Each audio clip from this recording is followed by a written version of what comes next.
On vous souhaite la bienvenue à ericlatour.com. La grande question, à quel moment les travaux du Pont-Gouin seront-ils terminés? Qu'est-ce qui reste à faire? À quel moment la piste cyclable va-t-elle ouvrir? Puis on va avoir des problèmes avec le pont-levis cet été. On répond à ça dans quelques instants. Mais d'abord, lui, c'est un artiste, compositeur, interprète, personnificateur de Phil Collins depuis très, très, très longtemps. Il reprend ses spectacles en salle. C'est déjà commencé d'ailleurs. Martin Levac est avec nous.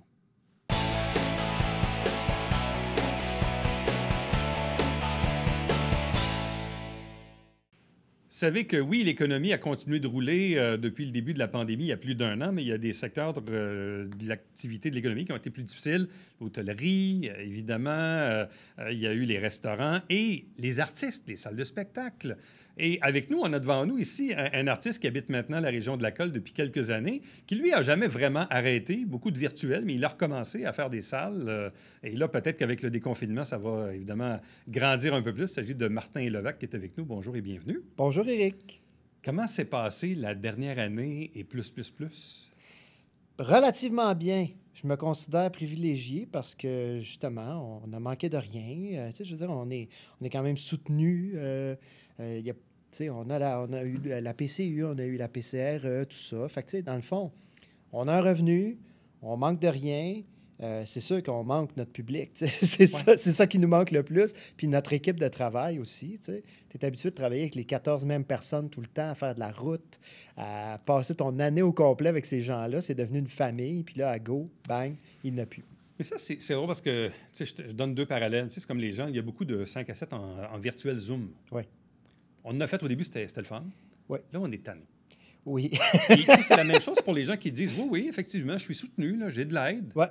Mais je suis tanné de rien faire. Ah, mais ça, c'est sûr. C'est bien évident. C'est pire que bon, l'argent, c'est une chose, mais c'est pire que de taper du pied, se tourner les pouces à dire, coudonc, quand est-ce que je vais pratiquer mon métier? On a hâte, là. C'est sûr que là, on a très, très hâte de recommencer. Qu'est-ce que tu as fait dans la première vague, disons mars, avril, mai, juin, là? Ben, moi, j'ai fait de la pré-production de mon dernier show, là, mon plus récent show, en février 2020. Moi, je pensais partir en tournée là, dans l'année 2020. Bang, c'est arrivé. J'avais des shows prévus. Je me suis viré de bord très rapidement pour faire des lives.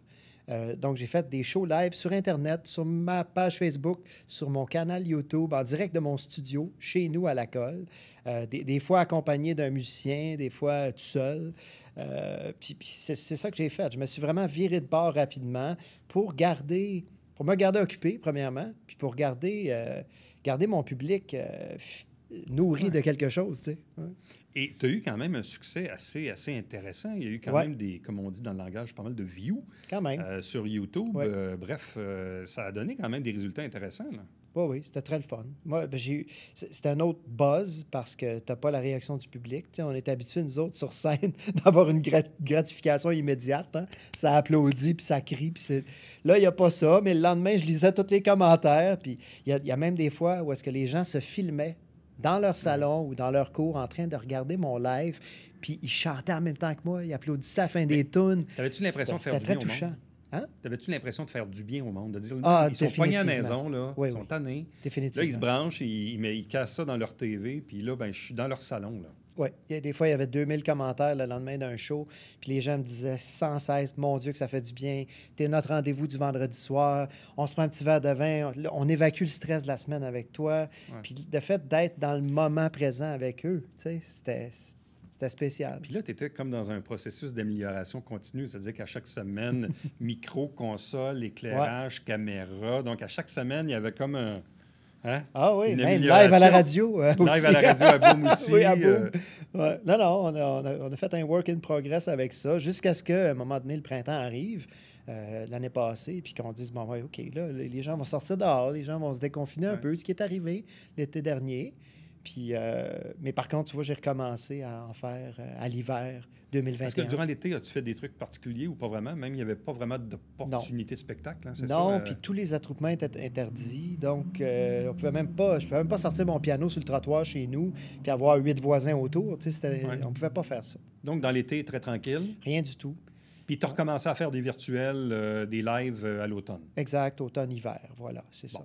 Là, après ça, il y a eu, disons, il y a quelques mois quand même, le temps passe vite, mais cette autorisation de rouvrir les musées, de rouvrir les salles de spectacle, même si on est en zone rouge, puis il y a certaines régions du Québec qui sont tombées en orange, même en jaune.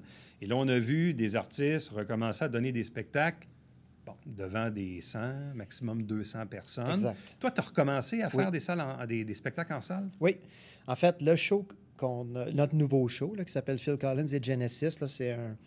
Je t'en parle brièvement, là, c'est les deux répertoires. Dans le fond, le répertoire de Phil Collins solo et de Genesis, qu'on a mis ensemble, le gros band, c'est-à-dire 8 musiciens sur scène, 2 gros drums, une section de cuivre. Fait que, tu sais, ça prend une grande salle, ça prend une grande scène. On ne peut pas faire ça dans un petit cabaret ou quoi que ce soit. Puis c'est ça. Donc, la pré-prod a été faite en février 2020. Puis la première a eu lieu il y a à peine un mois et demi. Je pense que c'était le 23 avril. C'était à Sherbrooke. Au Canada. On a fait 2 soirs. Puis c'était devant, justement, des petites crowds. Mais honnêtement, là, j'ai capoté ma vie parce que il était 200, il sonnait comme 4000. Les gens ont besoin. Là, ils sont en manque, tu comprends? Il était... Puis c'est quand même beaucoup de contraintes là, de rentrer dans la salle. Tout le monde est reconduit à son petit îlot. Tout le monde sort graduellement. Il ne peut pas y avoir d'attroupement au kiosque de marchandises, tout ça, tu sais. Je peux pas rencontrer les gens après le show, tu sais ça. Moi, je fais tout le temps ça habituellement, puis là, je pouvais pas. Mais malgré tout ça, l'heure et demie qu'on a passé ensemble avec le public, là, c'était magique. Tu vois que ça se passe. C'était quoi le sentiment qui t'a traversé le corps quand tu as commencé le spectacle dans ce contexte-là, après autant de temps privé de public, des musiciens, bref, comment vous avez vécu ça, ce moment-là? Ben moi, je m'étais préparé à rien.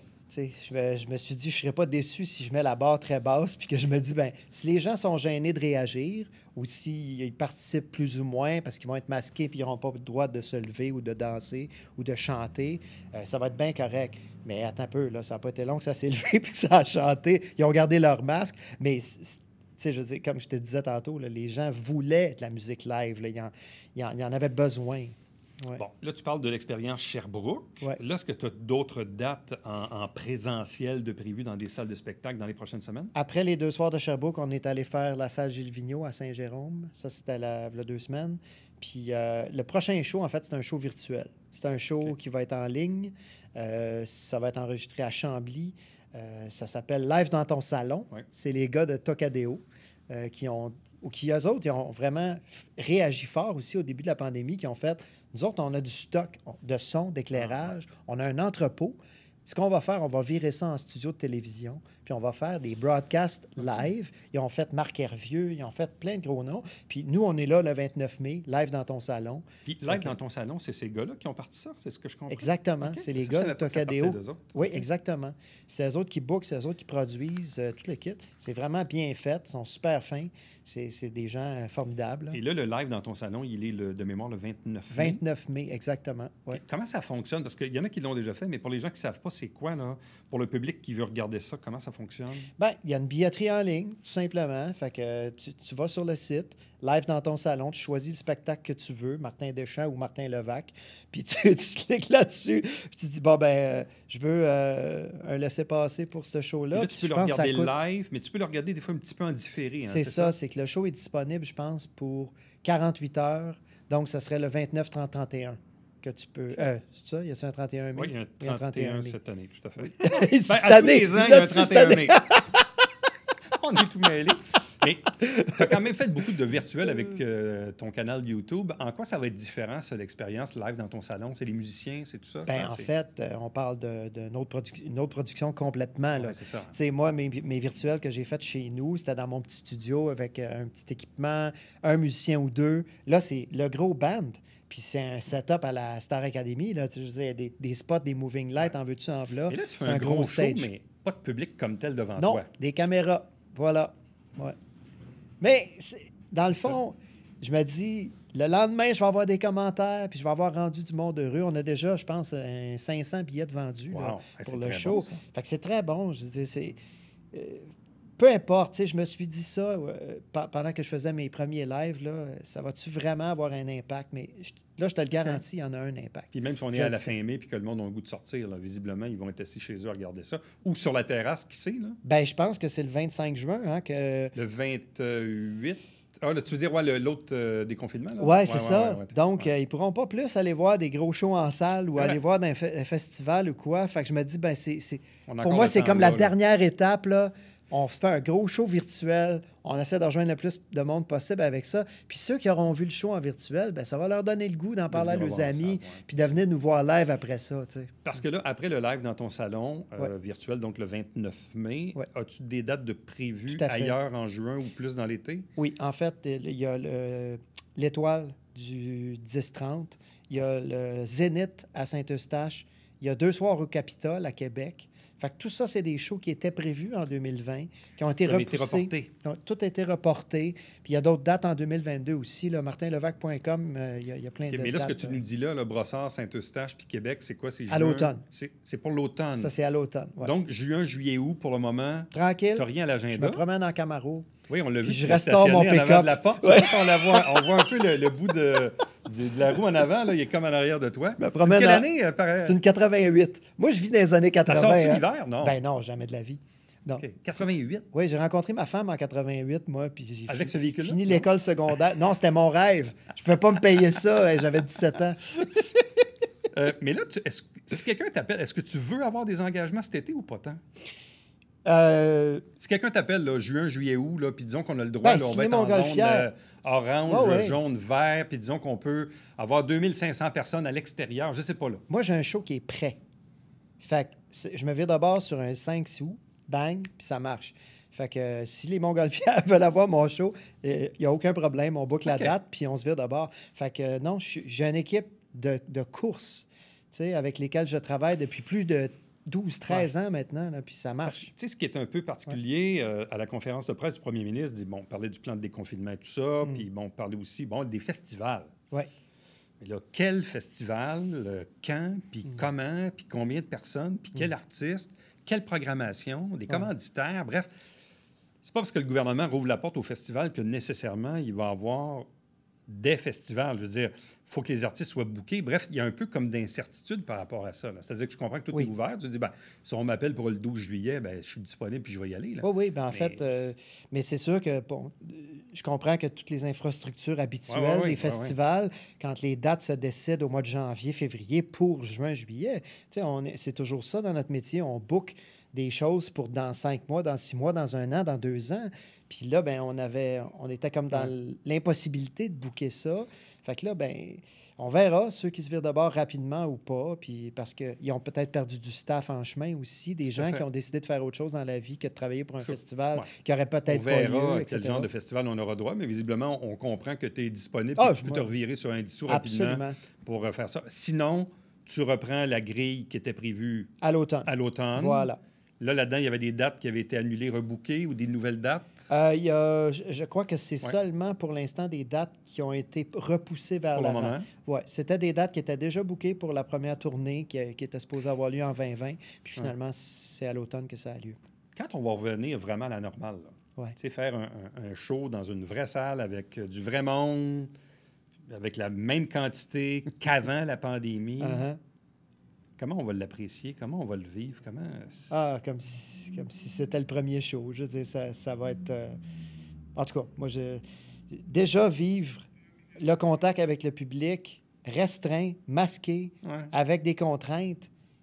On va l'apprécier plus. Ça marche pareil. Fait qu'imagine sans contrainte, ça va être merveilleux. Bon, terminant, parle-nous de ton amour toujours pour Phil Collins et Genesis. D'ailleurs, ils vont se réunir. Là. Oui, Genesis vient à l'automne à Montréal. As-tu acheté ton billet? J'ai pas besoin de l'acheter. OK, t'as un contact. T'as un contact, c'est ça? Oui, c'est ça. Okay. Ah non, mais c'est le fun. Puis justement, c'est le fun pour nous autres aussi parce que je pense qu'au Québec, il y a pas mal de monde qui, quand ils entendent parler de Phil Collins ou de Genesis, ils pensent à nous autres, t'sais. Fait que là, puis mon nom ressort, fait que ouais, c'est cool. Je veux dire, ça risque de me faire une petite promo. Gratis, en fait, c'est ça. Ça fait quoi? Ça fait au moins 20 ans que tu fais du Phil Collins? Ah, plus que ça. Plus que ça, même, hein? Ben, disons, professionnellement, ça fait 20 ans cette année, effectivement. Ouais, depuis 2001 que je fais que ça. Ouais. Okay. Voilà. Es-tu étiqueté à Phil Collins ou, dans le fond, ça fait un peu ton affaire puis tu vas être prêt avec ça jusqu'à la fin de tes jours puis c'est bien correct? C'est bien correct.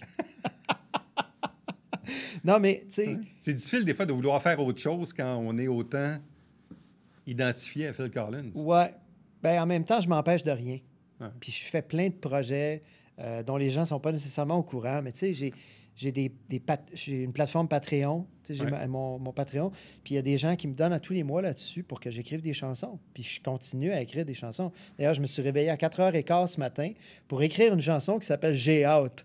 Puis ça parle que j'ai hâte de retourner dans les salles de spectacle ou d'aller m'asseoir sur une terrasse de restaurant avec ma blonde. Alors, Phil Collins et Genesis, donc Martin Levac qui reprend ses spectacles en salle ou virtuel. Bon, il y a un live dans ton salon le 29 mai, donc ça, c'est virtuel. Sinon, martinlevac.com pour voir les autres dates et la reprise des spectacles en salle. Et qui sait, peut-être dans un festival près de chez vous cet été. Ben, pourquoi pas? On est prêts. Hey, Martin, merci beaucoup. Bonne chance. Merci, Éric. Reste avec nous. Au retour, on vous parle des travaux au pont Gouin entre Saint-Jean et Iberville.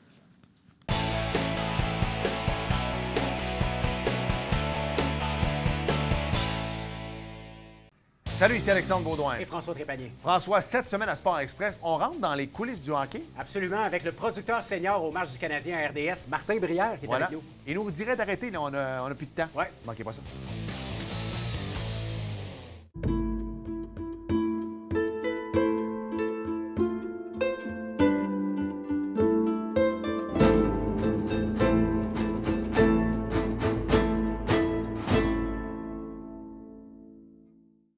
Mesdames et messieurs, bonjour et bienvenue à la Justice entre nous. Mon nom est Serge.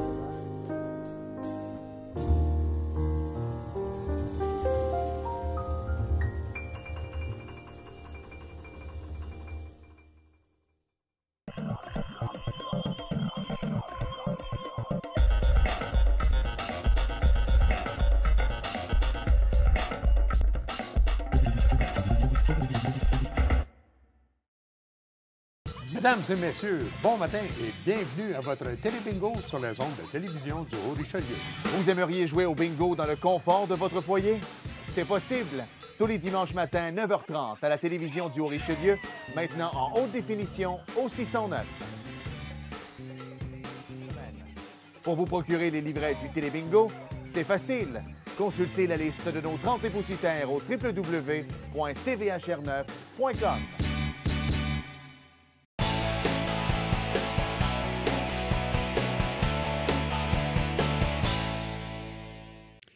Plusieurs questions viennent à nous concernant le pont Gouin. Donc, qu'est-ce qui reste à faire comme travaux? Pourquoi on les fait en ce moment? Combien de temps que ça va durer? Est-ce que la piste cyclable va finir par ouvrir un jour? Bref, on va tenter d'éclaircir un peu toutes ces questions-là avec notre invitée, Marie-Michèle Pilon, qui est conseillère en communication à la Direction régionale de la Montérégie du ministère des Transports du Québec. Bonjour et bienvenue. Bonjour. Donc, la première question, c'est qu'est-ce qui reste à faire en termes de travaux du côté du pont Gouin? Écoutez, il reste évidemment l'aménagement final au niveau du paysagement.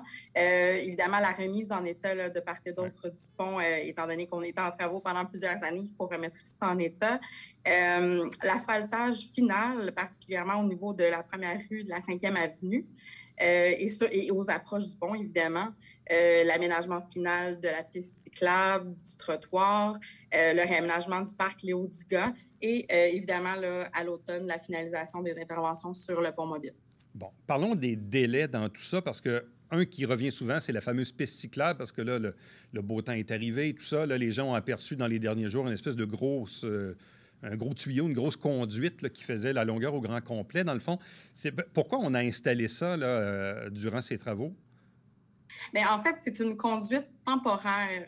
C'est une conduite de refoulement. Là.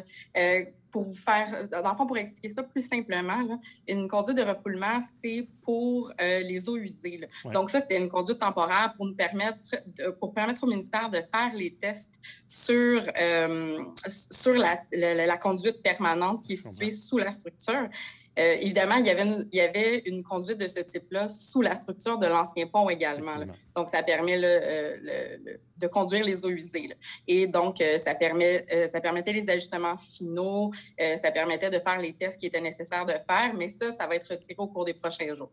OK, donc la conduite temporaire sera retirée dans les prochains jours. Une fois qu'elle sera retirée, est-ce qu'il y a autre chose à faire avant de pouvoir rouvrir officiellement le trottoir et surtout la piste cyclable?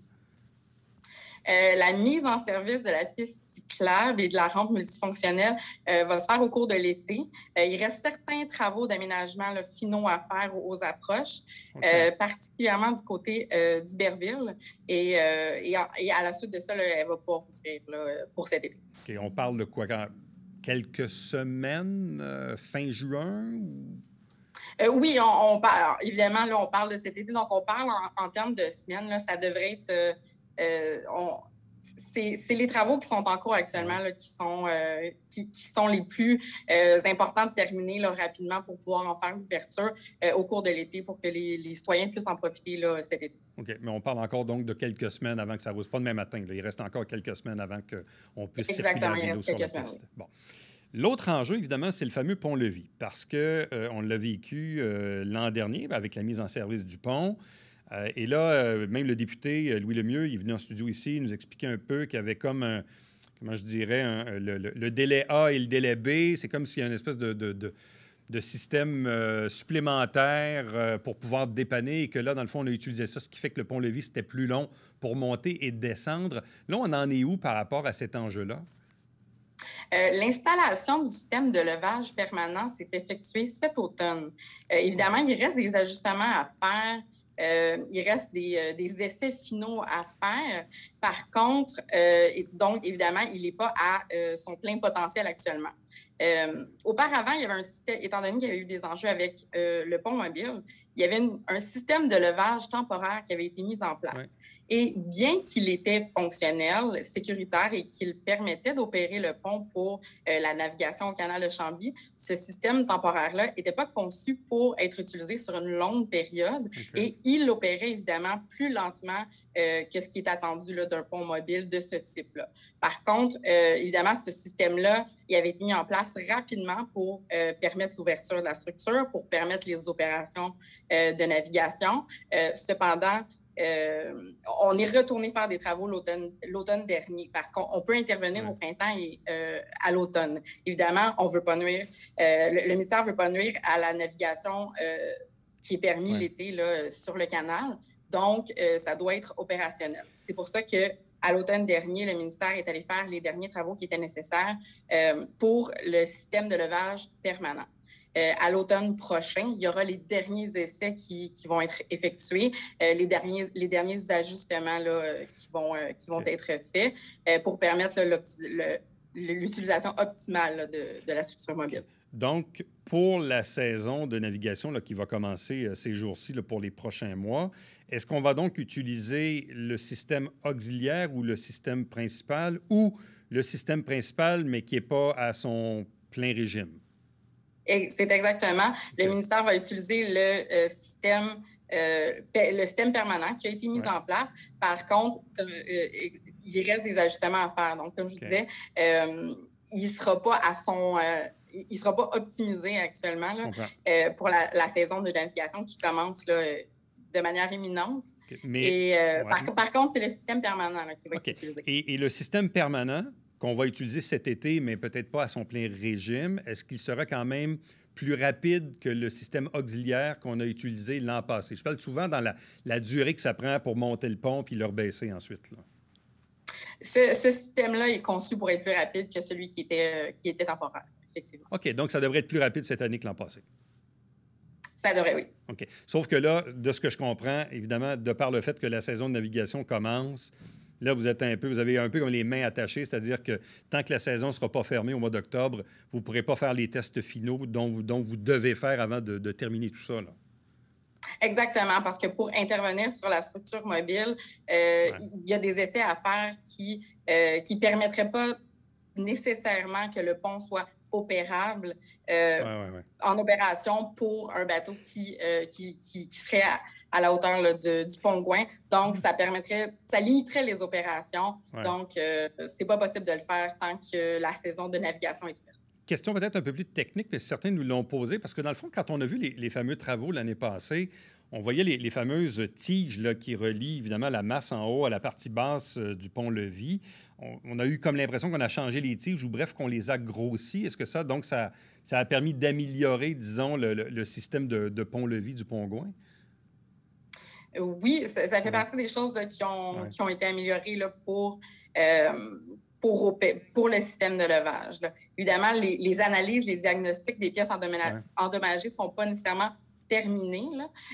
Mais oui, cette portion-là a été améliorée sur le système de levage permanent. Dans le fond, ça veut dire qu'une fois, là, on comprend que vous terminez les travaux à l'entrée et à la sortie. Il y a, évidemment, on en parlait tantôt, la traverse pour les piétons, mais surtout aussi pour les vélos.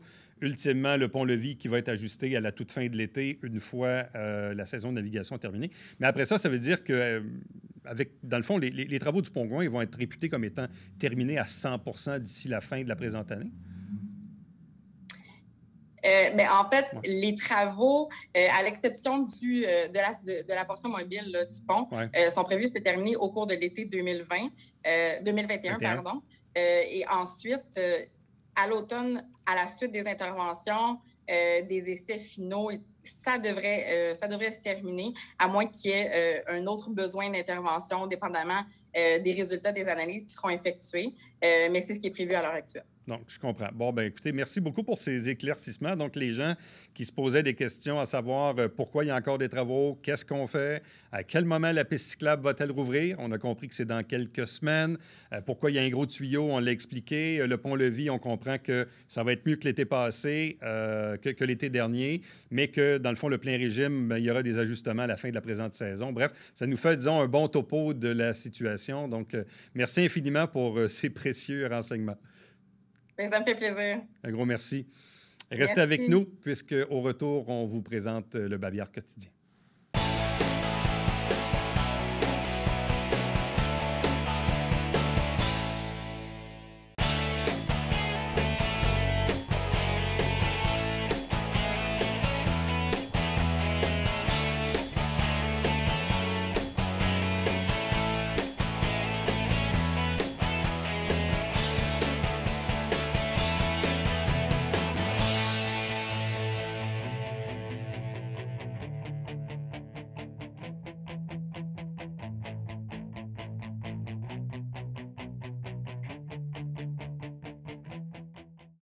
Verdir son milieu de vie à Saint-Jean-sur-Richelieu, c'est possible, et de le faire à prix réduit. Il y a un petit inventaire quand même, mais il faut s'en prévaloir.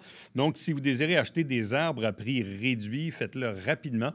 Allez voir sur le site sjsr.ca/arbre-réduit. Vous allez avoir un peu l'inventaire qui est disponible, puis ça vaut parfois la peine de le faire.